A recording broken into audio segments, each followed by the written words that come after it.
اعوذ باللہ من الشیطان الرجیم، بسم اللہ الرحمن الرحیم۔ معزز دوستو، آج کا جو ہمارا سبق ہے وہ تنوین کے متعلق ہے۔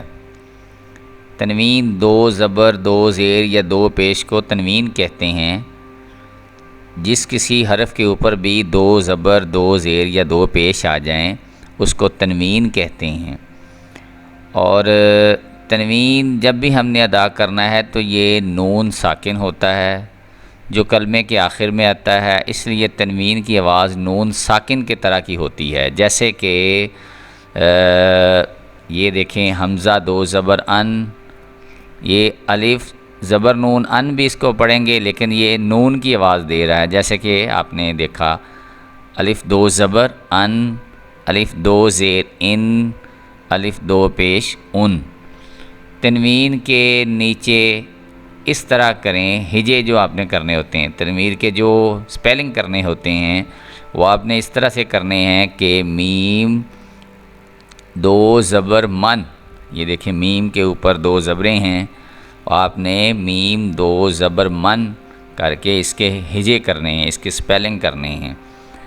میم دو زیر من، اور اسی طرح ہی میم دو پیش من، من من من۔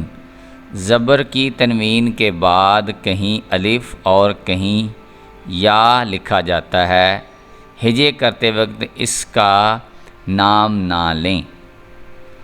زیر زبر جب آپ نے پڑھنا ہے اس کی جب تنوین کے بعد کہیں الف، تو جیسے کہ یہ یہاں پہ آئے گا بھی ہمارا جو آج کا ہم یہ جو پڑھ رہے ہیں نون تنوین کے متعلق، اس کے بعد اس کی تھوڑی سی یہاں پہ ہم پریکٹس بھی کریں گے۔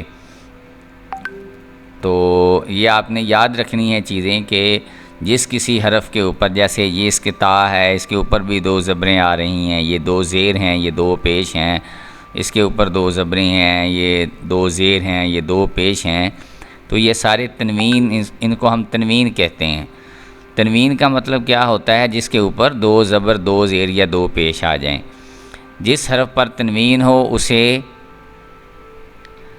منون کہتے ہیں، اسے منون کہتے ہیں، یعنی تنوین والا حرف۔ تو آئیے، یہ ہم نے جو تھوڑا سا اصول پڑھا ہے، سبق نمبر 5، یہ ہماری تختی نمبر دراصل 5 ہے، سبق نمبر ہمارا زیادہ ہے کیونکہ ہم نے تھوڑا تھوڑا کر کے سبق کو پڑھا ہے تاکہ آسانی کے ساتھ ان کو یاد کر سکیں اور صحیح طرح سے ہم اس کو پڑھ سکیں۔ تو آئیے یہ اصول پڑھنے کے بعد آج ہم اپنا سبق شروع کرتے ہیں۔ تا دو زبر تن، تا دو زیر تن، تا دو پیش تن، تن تن تن۔ تو یہ دیکھیں، آپ نے یہ چیزیں جو غور کرنی ہیں، پہلے صرف تا تھا، اب تا کے ساتھ الف بھی آ رہا ہے، جیسے کہ یہاں پہ پڑھایا گیا ہے کہ اگر کسی کے ساتھ الف آ جائے تو آپ نے اس کو نہیں پڑھنا ہوتا۔ تا دو زبر الف تن ویسے ہے، لیکن یہ تا جیسے کالا اس کو کیا ہوا ہے، یہ گرین کلر کا ہے، لیکن آپ نے اس کو الف اور یا اگر آ جائے تو آپ نے اس کو نہیں پڑھنا ہوتا، اس لیے تا دو زبر تن ہی پڑھیں گے، تا دو زیر تن پڑھیں گے۔